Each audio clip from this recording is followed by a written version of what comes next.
Upper मुस्ताङको Corolla बोर्डरमा जीवन र म यहाँ पुग्यौँ। तर कोरोला बोर्डरको स्थिति के छ यो यहाँनिर सानो झुपडीमा नेपाली पसलहरू छ।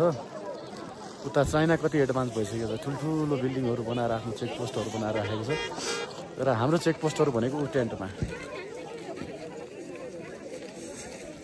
यसरी टेन्टमा बसेर नेपाली पुलिस सशस्त्र बलहरूले बोर्डरकोमा भनौँ न एउटा यसरी टाइम दिएको छ।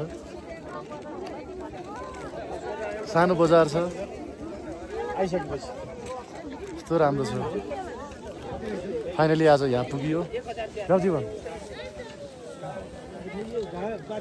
अनि लास्टै गाह्रो, लास्टै अक्सिजनको कमी महसुस भइरहेछ। सास लिन मलाई त गाह्रो भइरहेछ, एकदमै गाह्रो भइरहेछ।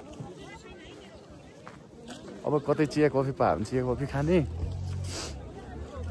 बाँकी फाइनल टार्गेट हाम्रो हो, डेस्टिनेसन यतै थियो क्या र, पुगियो फाइनली, मजाले पुगियो।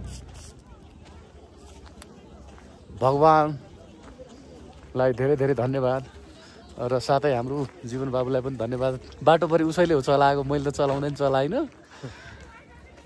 अब यस्तै हो। नेपाल आमा कि जय, कोरोला बोर्डर।